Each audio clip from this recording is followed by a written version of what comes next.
اعوذ باللہ من الشیطان الرجیم، بسم اللہ الرحمن الرحیم۔ میں سہیل خرم فاروقی اور آپ دیکھ رہے ہیں ہمارا یوٹیوب چینل ہمارے مسائل اور ان کا انقلابی حل۔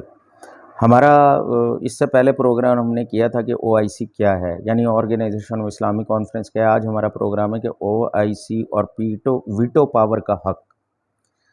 دنیا میں 198 ممالک ہیں، جیسا کہ آپ کو معلوم ہے۔ ان میں سے 190 ممالک جو ہیں وہ اقوام متحدہ کی UNO کے ممبر ہیں، اور OIC کے 58 مسلم ممالک بھی UNO کے ممبر ہیں۔ جیسا کہ پچھلے پروگرام میں ہم نے بتایا ہے کہ OIC جو مسلمانوں کی نمائندہ جماعت ہے، اس کو UNO بھی تسلیم تو کرتا ہے، لیکن OIC مسلمانوں کی جماعت ہونے کے باوجود مسلمانوں کے بہت سارے مسائل حل کرانے میں ناکام رہی ہے۔ جہاں OIC کے راستے میں بہت زیادہ مشکلات ہیں، وہاں پہ ایک بڑی رکاوٹ یہ بھی ہے کہ ہماری 58 مسلم ممالک کے پاس ویٹو پاور کا حق نہیں ہے۔ جیسا کہ آپ کو ممالک ہے کہ اقوام متحدہ کے سلامتی کونسل کے 5 مستقل رکن امریکہ، روس، چائنا، UK اور فرانس ہیں، ان میں ایک بھی مسلم ملک نہیں ہے، ایک بھی مسلم ملک۔ اسی وجہ سے آپ یہ دیکھیں کہ UNO کے بعد ہم بار بار یہ کہہ رہے ہیں کہ سب سے زیادہ خسارہ مسلمانوں کو اٹھانا پڑا ہے۔ قتل و غارت گری ہے، یہ تو مسلمانوں سے ہوئی ہے۔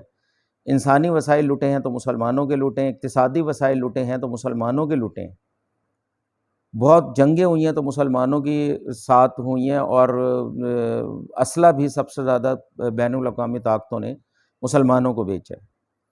تو ہم یہ سمجھتے ہیں کہ اس میں پوری دنیا کے جو ظلم و ستم کا نشانہ مسلمان بن رہے ہیں، اس کی مین وجہ یہ ہے کہ مسلمانوں کی نمائندہ جماعت OIC کے پاس ویٹو پاور کا حق نہیں ہے۔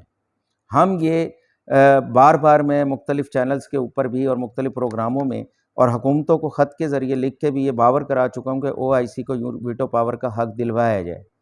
ہم یہ بار بار اس حکومت کو بھی ہم نے اس پہ آواز اٹھائی تھی کہ بھائی ویٹو پاور کا حق OIC کو ملنا چاہیے، تاکہ یہ بیلنس ہو اور دنیا جنگ و جدل کے بجائے امن و آشنی کا گہوارہ بنے۔